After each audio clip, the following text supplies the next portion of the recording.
Yang bermahkota. Hebat, masih salah. Yang bermahkota Raja. Terima kasih Tuan Speaker, Datuk Speaker. PAC di bawah Ipoh Timur amat aktif mendedahkan dan menyiasat kepincangan yang berlaku, terutama di sudut keuangan. Apa yang dibincangkan itu ialah penyelewengan yang telah berlaku. Misalnya baru-baru ini pihak PAC panggil bekas menteri. Kenapa 6 bilion habis, kapal tak siap? Bukan tujuan kita menyalahkan sesiapa, orang itu dan orang ini, tetapi kerajaan mestilah membuat kawalan awal suatu perkara itu supaya penyelewengan kurang berlaku dan wang negara digunakan sebaiknya. Belanjawan kali ini bila setiap Menteri Keuangan mengumumkan setiap kementerian, tepukkan gemuruh. Tapi bila 6 bilion hilang, tak ada tepuk pun, tepuklah sama. Misalnya kita bercakap, keselamatan negara mesti dipertingkatkan. Laut, darat dan udara mesti diperlengkapkan dengan alat-alat moden dan baru. Pembelian helikopter mestilah diambil kira supaya keselamatan negara dapat dijaga. Beli helikopter 5 tahun tak sampai. Perkara inilah saya nak tumpu pada hari ini. Perdana Menteri yang dilantik sekarang ini, kemudian ada pula perjanjian persepahaman.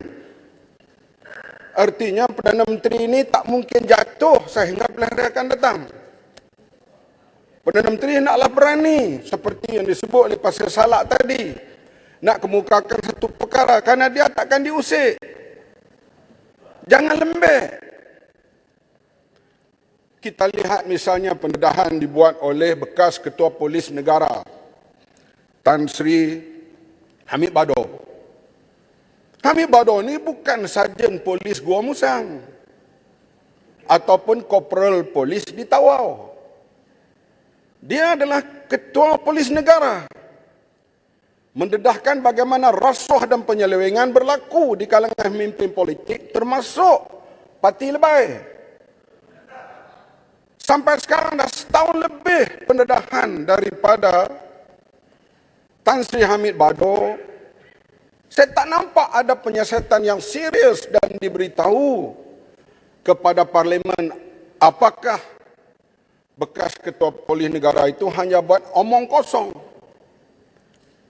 Kalau bekas Ketua Polis Negara membuat omong kosong, mesti mendakwa beliau.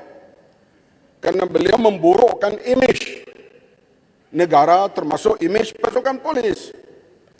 Katanya ada kartel dalam polis. Saya sebut sekali lagi, dia bukan sarjan di Gua Musang. Dia adalah bekas Ketua Polis Negara. Sekarang kita lihat pula laporan daripada edisi siasat. Mendedahkan bahawa ada di kalangan polis nak naik pangkat kena bayar 100,000. Betulkah ini? Sehingga Tan Sri Musa Hasan, bekas Ketua Polis Negara, terpanggil untuk menyatakan kena siasat segera. Sebab kalau ianya fitnah, mesti dia ambil tindakan kepada mereka yang mendedahkan ini. Kalau ianya betul, imej pasukan polis sudah tercemar. Inilah yang kita lihat sehingga terpanggil bekas Ketua Polis Negara Tan Sri Musa Hasan untuk bercakap hal ini. Kenaikan pangkat boleh dibeli. Betulkah ini? Perkara inilah yang perlu kita ambil kira. Jangan bila umum saja peruntukan Kementerian Pertanian naik, tepuk, pom, pom, pom, pom.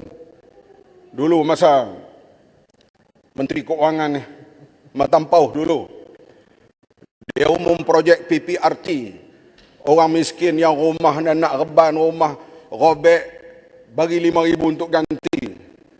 PAC buat siasatan di bawah menteri pada waktu itu dan pegawai-pegawai, ada yang rumah banglo dapat bantuan PPRT.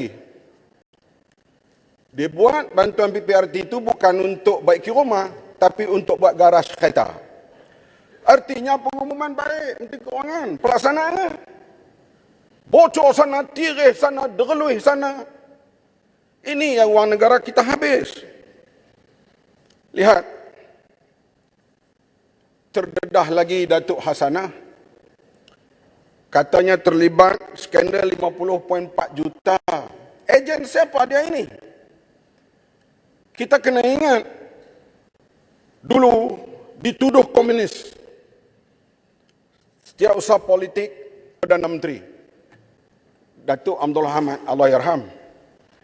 Dan siasatan dibuat, akhirnya ditangkap, entah betul atau tidak, mereka ditahan di bawah ISA. Kerana kononnya komunis sudah masuk dalam peringkat tertinggi kerajaan. Datuk Dahlan Ahmad, Datuk Dahlan Majid dan Ismail ditahan. Sekarang dikatakan ejen asing telah menguasai Datuk Hasanah ini. Siapa dia? Siapa yang telah dibeli? Jabatan Perdana Menteri ini nerf, otak kepada kerajaan. Apakah sudah ada unsur-unsur asing masuk untuk mengubah dasar Malaysia pada masa akan datang? Sebab negara di Timur Tengah sekarang ini, ejen asing ini masuk, akhirnya mereka ubah pendirian satu demi satu. Apakah ini sedang berlaku? Tambahan pula bila bekas Perdana Menteri dituduh menerima wang daripada negara asing. Ini perkara bukan perkara kecil, ini perkara besar. Perdana Menteri jangan tidur dalam hal ini. Ini soal negara, penetration ejen-ejen asing boleh berlaku. Dan tambahan pula bila terdedah berita ini, apa yang berlaku, SPRM tangkap SPRM. Bagaimana ceritanya kita tidak tahu. Perkara inilah yang kita lihat kena jaga, sebab dasar berkecuali Malaysia ini mesti dipertahankan. Jangan ada unsur-unsur wang negara asing masuk kemudian mempengaruhi otak center kepada Malaysia, iaitu Jabatan Perdana Menteri, untuk mengubah dasar-dasar kita pada masa yang akan datang. Itu yang betul. Kita dengar lagi, hari ini harap Kementerian jawab. Katanya Perkesu akan membuat satu hospital atau rehab center yang belanjanya 500 juta. Pihak kontrak yang menjumpai saya, mereka kata mereka boleh buat dengan harga 300 juta. Kenapa? Ianya sampai begitu rupa. Bila kita umum belanjawan bilion-bilion, kita seronok. Tapi bocor bilion-bilion. Nak import pula 32,000 pekerja asing. Siapa Amin Bangla ini? Dan mereka pekerja asing ini sudah jadi macam slave di Malaysia. Macam zaman sebelum Abraham Lincoln. Mereka nak datang sini, Datuk yang dipertua, dia kena bayar ejen di Bangla atau ejen di Nepal. Datang di sini pula bayar ejen sini. 2 tahun mereka kontrak, 1 tahun habis bayar ejen, hanya 1 tahun untuk mereka. Ini berlaku kepada pekerja-pekerja asing yang kaya raya, ialah orang-orang atasan yang terlibat dalam membawa boroh-boroh asing ini. Tuan Yang Dipertua, kita lihat misalnya pembocoran lagi, dan sekarang ini PAC sedang bersiasat hari ini. Tapi bersiasat perkara yang lalu. 1 bilion dibelanjakan untuk buat kapal, tak ada kena mengena dengan buat kapal. Ini didedahkan oleh bekas Ketua Audit Negara Tan Sri Amrin Buang dalam siasatan yang dibuat terhadap Kementerian Pertahanan. Kalau 1 bilion ini tak ada kena mengena dengan pembinaan LCS, bayangkanlah kementerian-kementerian lain dan tempat-tempat yang lain. Sebab itulah kita lihat bahawa pembocoran ini terlalu banyak. Kita lihat lagi, kita ini dididik pentadbirannya oleh British. Kita bila melawat London tu balik seronok anak cucu kita ataupun orang yang kerajaan hantar belajar di England. Tapi bila dia balik ke Malaysia, dia tak bawa sistem pentadbiran UK. Dia balik, dia jadi tampuk lama. Kita lihat nombor 10 Downing Street. Dia sudah pun umur dia, nombor 10 Downing Street ini, sudah 57 Perdana Menteri duduk di situ. Sudah hampir 300 tahun. Kalau kita naik bas, kita boleh nampak. Itu dia rumah Perdana Menteri nombor 10 Downing Street. Saya masa menteri hari itu dibawa melawat Oval Office. Di situ tempat mereka memantau seluruh dunia. 6,000 pekerja siang dan malam untuk mempertahankan bahawa Britain ini sebuah kuasa besar. Ini kita nak masuk saja ke pejabat Perdana Menteri, renovation 65 juta. Masuk Perdana Menteri baru 38 juta. Masuk pula Menteri Bertukar renovation 300,000 dalam pejabat. Yang dibina pejabat, pembayaran dia tak kira, keadaan negara, kapal kita sudah lebih 40 tahun, semuanya dah buruk, itu tak kira. Yang penting nak pembarui pejabat. Bila rakyat minta tak ada duit, memanglah pembocoran banyak. Misalnya, ubah suai rumah Perdana Menteri sudah 100 juta. 100 juta ni kalau nak bagilah allowance tambahan khas kepada veteran tentera, lebih daripada cukup. Lebih daripada cukup. Tapi, renovation saja 100 juta. Saya bila masuk pejabat Kementerian Pertahanan, saya lihat tak perlu renovation apa. Dah cantik. Ada pula mengatakan, kalau kita duduk kerusi bekas orang lain duduk, feng shui-nya tak kena tukar. Ini feng shui ni. Kenapa? Karena nak dapat duit ataupun nak beri duit kepada seseorang. Ini yang kita lihat bagaimana keadaan. Kita lihat yang kita tak belajar daripada England. Bagaimana bila kita lihat misalnya Parlimen England, baru tukar mikrofon. Dulunya macam zaman Saloma. Ya. Tapi yang dipikirkan oleh mereka, bagaimana mereka nak kuasai dunia. Bagaimana mereka nak maju dalam teknologi. Bagaimana kapal terbang mereka, jenis Typhoon yang baru itu, dapat dijual kepada dunia. Kita di sini, baiki rumah Perdana Menteri. Tok Sri Anwar, kalau jadi Perdana Menteri esok, jangan buat dah benda ni. Maksudnya jangan diulang apa yang mereka buat ni.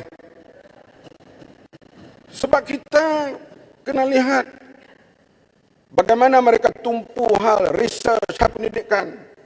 Bukan tumpu dari sudut kita kata perkara-perkara yang remeh, yang boleh menghilangkan kewibawaan. Misalnya kita lihat dalam semua kementerian lah yang saya sebut ni, sebab kajian yang dibuat terhadap Kementerian Pertahanan oleh satu jawatan kuasa khas. Kita dari segi industri pertahanan, 4x4, truck, 6x6, boleh dibuat di Malaysia. Kita ada kepakaran. Tapi kita lebih tunduk kepada pelobi-pelobi yang nak import daripada luar.